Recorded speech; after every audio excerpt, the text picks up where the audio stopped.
जय श्री कृष्णा। सभी भक्तों का स्वागत है कृष्णा डिवोशन भक्ति चैनल पर। भगवान श्री कृष्ण के उपदेश और उनकी कथा का ही विस्तार करना, डिस्ट्रीब्यूट करना, जन जन तक पहुंचाना ही इस पूजा कृष्णादासी का मोटिव है। तो इसी के अंतर्गत हम श्री कृष्ण चरित अमृतम जन जन के कानों तक उपलब्ध करवा रहे हैं। और कल ही हमने लिसन किया कि भगवान की कथा से जो रस होता है वह हमारे कानों के माध्यम से हृदय में प्रवेश कर जाता है और भगवान श्री कृष्ण प्रकाश रूप से, ज्ञान रूप से वहाँ पर उपस्थित हो जाते हैं। और प्रत्येक भक्त जन का जो ध्यान है भगवान के श्री कृष्ण चरणों में लग जाता है। और भगवान ने जो हमें मनुष्य जन्म दिया है इसका भी एकमात्र उद्देश्य श्री हरि की प्राप्ति है। अदरवाइज तो 84 लाख योनियों में बार बार जन्म लेते हुए भटकना पड़ेगा। तो इस माया बंधन को, मोह बंधन को, संसार के चक्र को कट करने के लिए हमें हमेशा भगवान की कथा श्रवण करते रहना चाहिए। श्रवण भक्ति सबसे प्रमुख है। तो आइए बढ़ते हैं भाग 278 श्री कृष्ण चरित अमृतम में, और शीर्षक है रुक्मिणी का प्रेम गीत। पिछले भागों में हमने लिसन किए भगवान श्री कृष्ण और रुक्मिणी जी का संवाद किस प्रकार से हुआ। भगवान श्री कृष्ण ने कई प्रश्न पूछे हैं रुक्मिणी जी से और रुक्मिणी जी ने प्रेम पूर्वक उन सभी प्रश्नों का उत्तर दिया। और भगवान श्री कृष्ण ने प्रेम पूर्वक आलिंगन किया रुक्मिणी को, और रुक्मिणी भी आनंद के सागर में सब कुछ भूल गई। तो भगवान श्री कृष्ण और रुक्मिणी का यह प्रेम आगे बढ़ाते हुए रुक्मिणी जी का प्रेम गीत आज हम लिसन करने जा रहे हैं। उद्धव जी विदुर जी से कहते हैं कि प्रेम उन्माद मात्र वियोग में ही नहीं होता, संयोग में भी होता है। और रस गीत की सृष्टि उन्माद से होती है, और उन्माद संयोग और वियोग दोनों अवस्थाओं में ही प्रकट होता है। तो कहते हैं श्री कृष्ण की पत्नी रुक्मिणी, आप धन्य हो, धन्य है तुम्हारी श्री कृष्ण में तन्मयता, तभी तो तुम्हें श्री कृष्ण की पत्नी होने का सौभाग्य प्राप्त हुआ है।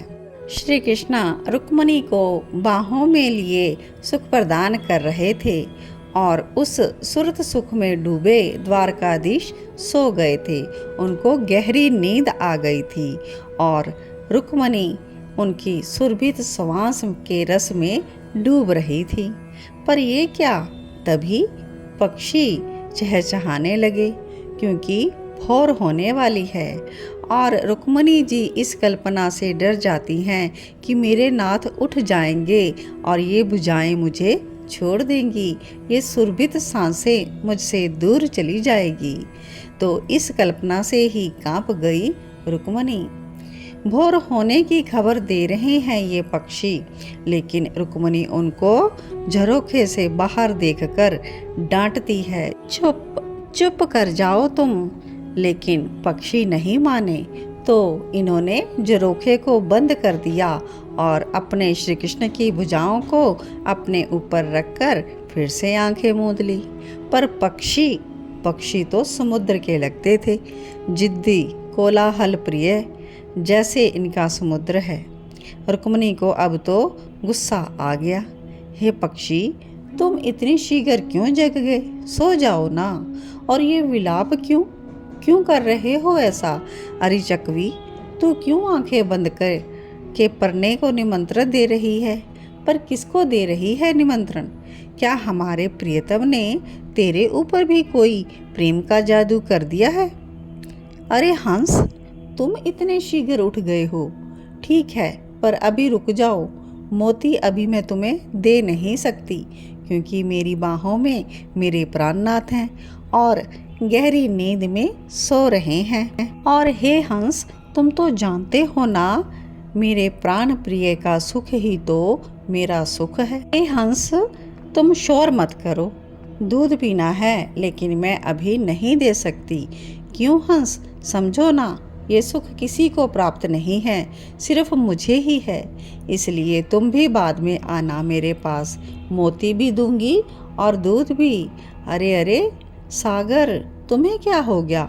इतनी जोर से गर्जना कर रहे हो। शांत रहो अभी तो, कुछ देर में लिए ही सही। कहीं ऐसा ना हो कि ये मेरे प्राणेश तुम्हारी गर्जना सुनते ही उठकर बैठ जाएं। अगर ऐसा हुआ ना तो मैं तुम्हें कभी क्षमा नहीं करूंगी, समझे? कहीं तुम्हारी गर्जना में तुम्हारा दुख तो नहीं छुपा हुआ? रुक्मणी भाव के उन्माद में बोलती है, कहीं श्री कृष्ण ने तुम्हारा सर्वस्व तो नहीं छीन लिया जैसे हमारा छीना है? ओहो ए चंद्रमा, तुझे क्या हुआ रे? तू आज कैसे सुस्ता दिखाई दे रहा है नभ में? रात बीत गई पर तूने अपनी प्रिय रात्रि को रंग बिरंगे रंगों से क्यों नहीं रंगा? मादक बना देता। कहीं तेरे ही वंश में प्रकट श्री कृष्ण ने तुझे ही अपना प्रेमी तो नहीं बना लिया? रुक्मणी हंसती है, मैं इस प्रेम देवता की चाल को भी समझती हूँ, सब समझती हूँ मैं।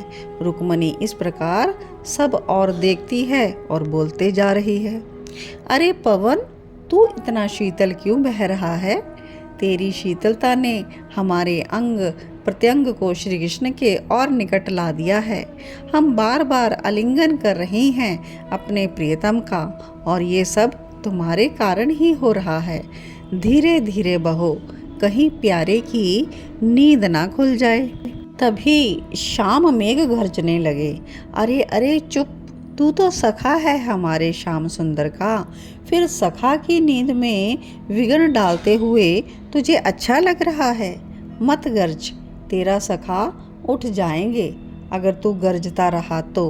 अरे अरे ये बूंदें कैसी? मंद मंद वर्षा होने लगी आकाश से। रुक्मणी चौंक जाती हैं। अच्छा अच्छा, मैं अब समझी, रजनी रात्रि, इसे भी प्रेम हो गया लगता है, तभी तो रात भर रोती रही है ये, और सुबह के समय हम पृथ्वी के लोगों तक उसके आंसू पहुँच गए हैं। धन्य है तू, रात्रि को वंदन किया रुक्मणी ने। ऐ पर्वत, तुम मौन क्यों हो? ये दशा तो प्रेम में ही होती है। कहीं तुम्हें भी श्री कृष्ण ने प्रेम ने जकड़ तो नहीं लिया? और तभी श्री कृष्ण उठ गए और उठकर अपनी प्रिया को बड़ी प्रसन्नता से कपोल में चूमा। फिर स्नान करने के लिए गोमती किनारे चले गए। रुक्मणी चरण वंदना कर स्नानागार में चली गई। तो इस प्रकार से आप सभी ने रुक्मणी जी का प्रेम देखा, रुक्मणी जी का प्रेम गीत श्रवण किया। तो इसके आगे की कथा हम नेक्स्ट भाग में कहेंगे। आज की कथा यहीं विश्राम लेती है। सभी को जय श्री कृष्णा, जय जय श्री राधे श्याम।